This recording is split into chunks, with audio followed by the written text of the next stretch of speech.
Hebreus 12, a partir do verso 14. Todo mundo acompanhando a leitura da Santa Palavra de Deus.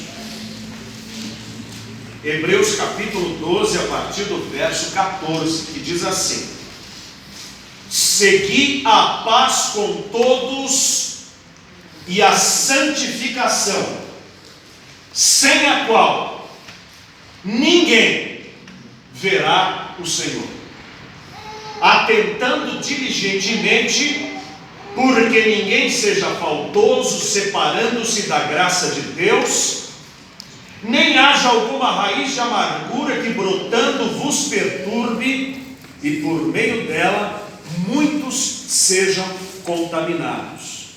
Nem haja algum impuro ou profano, como foi Esaú, o qual por um repasto vendeu o seu direito de primogenitura. Pois sabeis também que posteriormente, querendo herdar a bênção, foi rejeitado, pois não achou lugar de arrependimento, embora com lágrimas o tivesse buscado. Meus queridos irmãos, o texto que nós selecionamos diz para que nós façamos duas coisas, e que em decorrência destas coisas teremos bênçãos do Senhor, e em não obedecendo estas coisas teremos a disciplina, o castigo e quiçá a condenação do Senhor. Vejam só, a primeira é apenas por citação, porque não vou falar sobre isso. Diz assim: segui a paz com todos.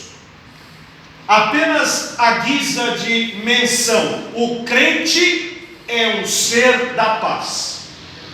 Ele não é um ser belicoso, ele não é um ser da guerra. Conquanto nós saibamos que Deus é o Senhor Jeová dos exércitos, mas a batalha pertence ao Senhor. É Ele quem luta as nossas batalhas, não nós. Nós somos apenas mensageiros do Senhor, e maior é o que está em nós do que aquele que está no mundo.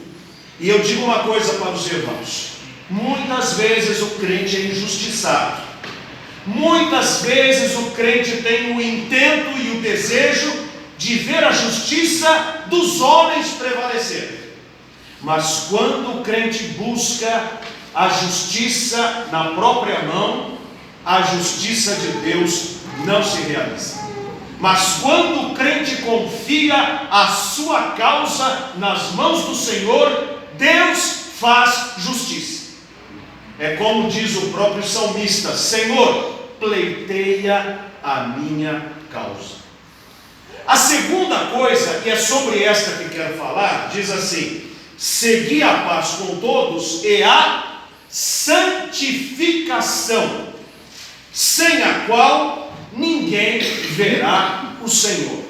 Bem, meus irmãos, nós somos crentes tradicionais, não arminianos. Somos mais calvinistas do que arminianos. Eu vou traduzir isso. Os crentes de linha pentecostal acreditam que a salvação possa ser perdida. Então eu estou salvo agora, mas se eu entrar numa demanda, num pecado, num escorregão, eu perco a minha salvação. Então eu tenho que ir atrás e reaver a minha salvação. Se eu escorregar de novo, eu perco de novo. Então a vida dentro da teologia arminiana é um eletrocardiograma. Tenho, não tenho, tenho, não tenho, tenho, não tenho. É uma certeza que não é certeza.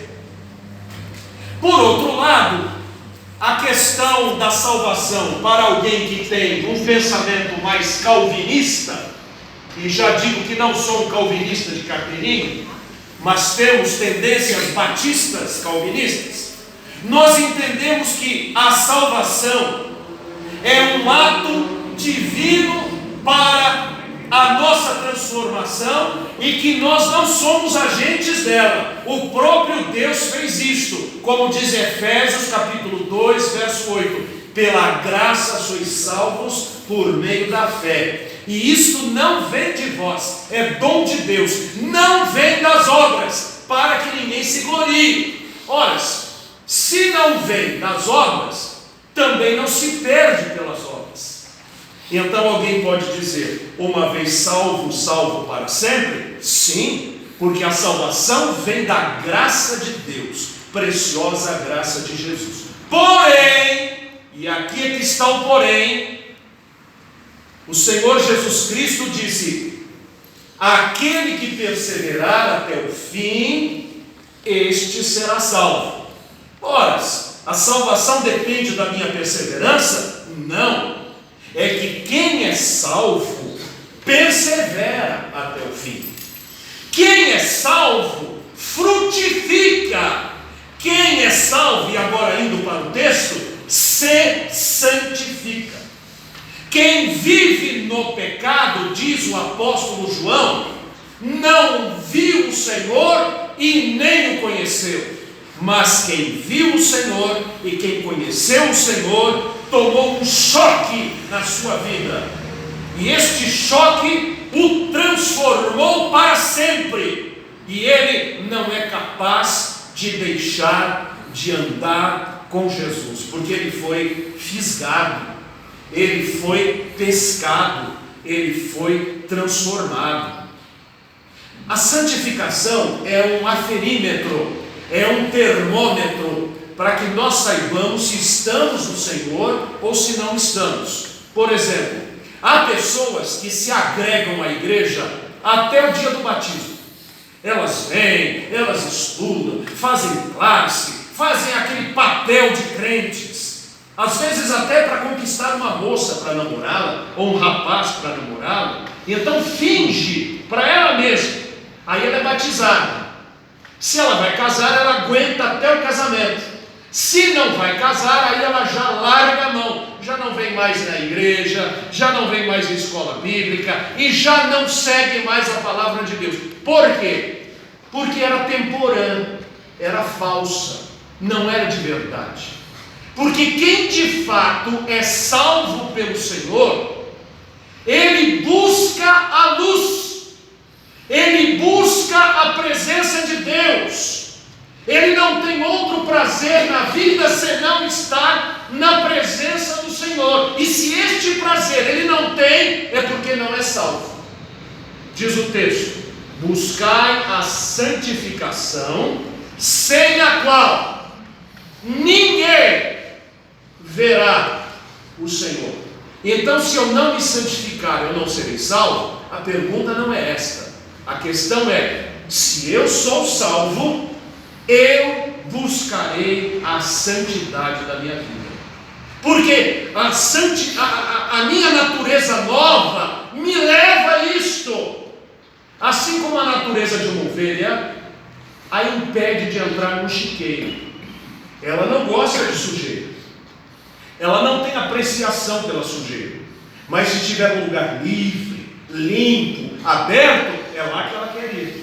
O porco, todavia, se ver uma boa lama, como a Peppa Pig, o que vai fazer? Pular na lama, é a alegria dele.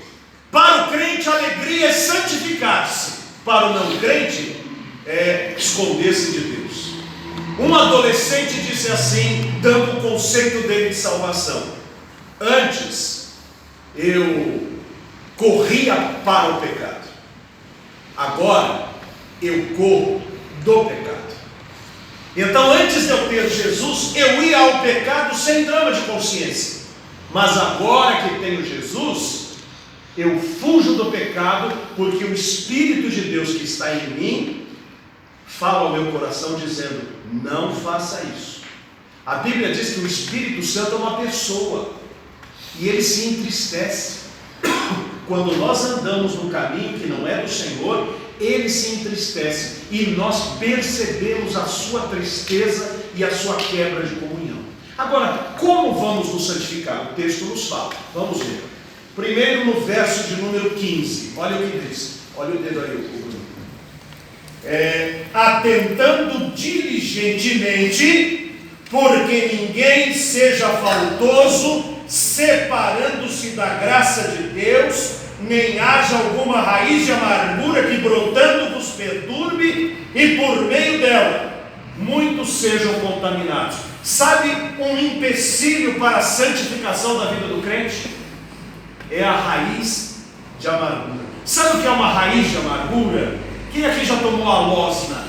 Chá de alosna ou suco de alosna? Já tem um pezinho, eu tinha um pezinho também. E boldo do Chile? Quem já tomou boldo do Chile? Ele é ou não é amargo? Muito bem. Se tiver boldo, se tiver alosna dentro da comida ou dentro do suco, você percebe? Não. Percebe porque está lá, né? Ele é amargo. A Bíblia diz que quando nós mantemos uma diferença com algum irmão, com algum parente, com algum vizinho, com algum amigo, quando a nossa relação está quebrada, nós temos raiz de amargura.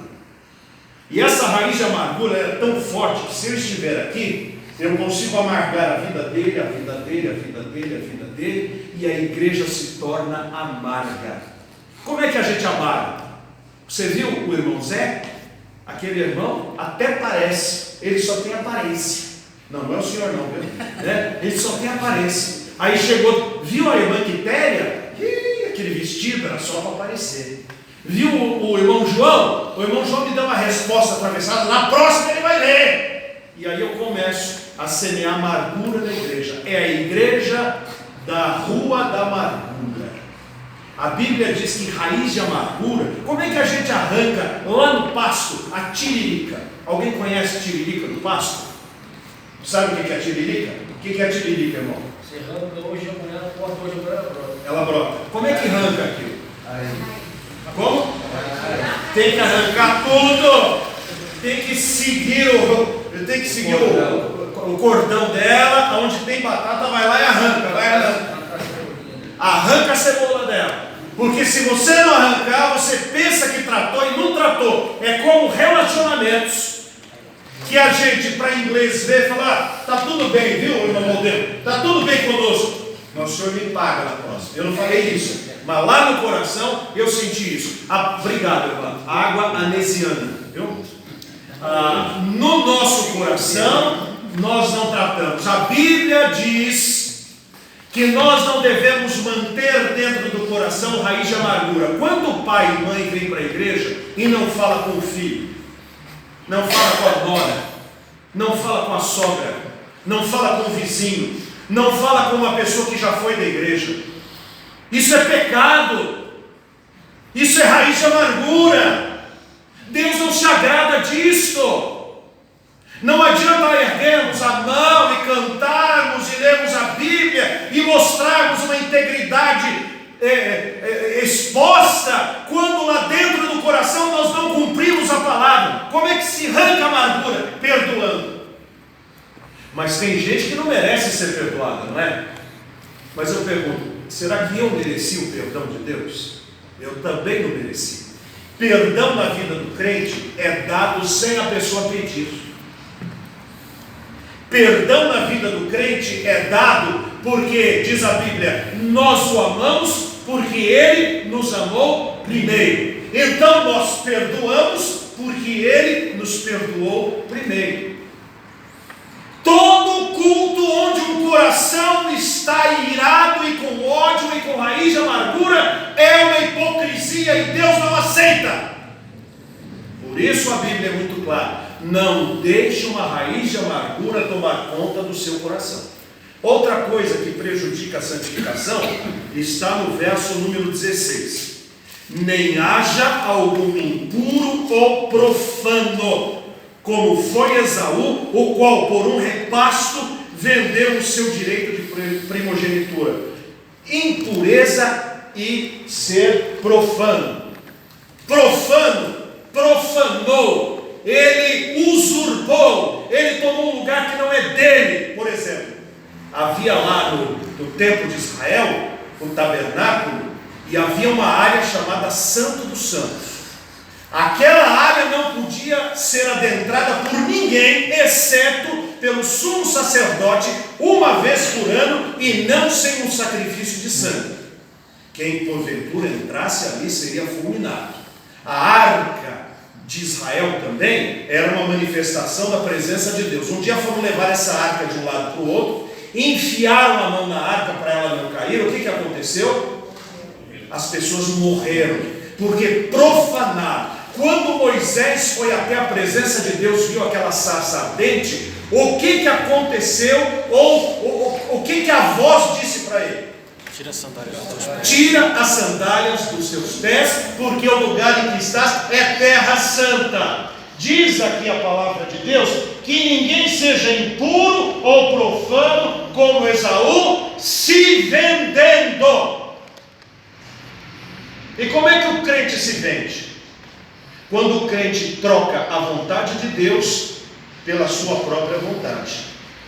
Quando o crente quer enganar a Deus, ou com oferta gorda, ou com uma postura muito santa, quando Deus sabe que ele é um hipócrita, ou com muitos beijinhos e abraços, quando Deus sabe que aquilo é mentira. Quando nós não levamos uma vida santa, a igreja sofre. Falei há pregações atrás, e falei hipoteticamente, que a gente que vive na pornografia nos celulares, no Facebook, no computador, e volto a afirmar, existe pessoas que gastam a sua atenção naquilo que Deus disse: não cobiçarás. Como é que nós queremos ganhar pessoas para Cristo quando nós estamos imundos dentro da nossa cabeça? Ninguém seja impuro. Deus quer que nós sejamos puros. E o que é essa pureza? É uma vida reta, uma vida moralmente limpa, uma vida de quem sabe o que tem que fazer e faz. Porque há muita gente que ouve pregação atrás de pregação, vai em culto atrás de culto e não pratica a palavra. E no céu não vão entrar ouvintes, só entrarão os que são, além de ouvintes, praticantes da palavra. E Deus requer de nós que sejamos praticantes. E diz aqui uma ameaça. Olha o que diz o texto no versículo de número 17. Pois sabeis também que posteriormente, querendo herdar a bênção, foi rejeitado, pois não achou lugar de arrependimento, embora com lágrimas o tivesse buscado. Ou seja, não deu tempo. E eu digo ao irmão, quem não leva Deus a sério, depois de conhecer a palavra de Deus, cuidado. Pode não haver tempo para a reconciliação. E não descanse dizendo: fulano um dia levantou a mão, fulano um dia foi membro da igreja, fulano diz que crê em Deus. Quem diz que crê deve andar como Cristo andou, e deve viver em comunhão, senão a sua fé é vã. Por isso, nós devemos buscar a santificação com estas duas atitudes. A primeira, arrancando toda a raiz de amargura da nossa alma, não deixando. E raiz de amargura, Satanás sabe justificá-la. Olha, não é uma crítica destrutiva que eu estou fazendo, é uma crítica construtiva. Mas o senhor já viu como o sapato do Aristóbulo é feio? É sempre assim, com crítica construtiva. Cuidado com a crítica construtiva. A Bíblia não ensina a fazer crítica construtiva. A Bíblia ensina, se você tem algo a falar, vai com a pessoa e fala. Não vai com fulano, beltrano, ciclano, beltrano. Só a pessoa não sabe. E segunda coisa é andar com pureza. A sua televisão não tem direito de sintonizar tudo o que quer.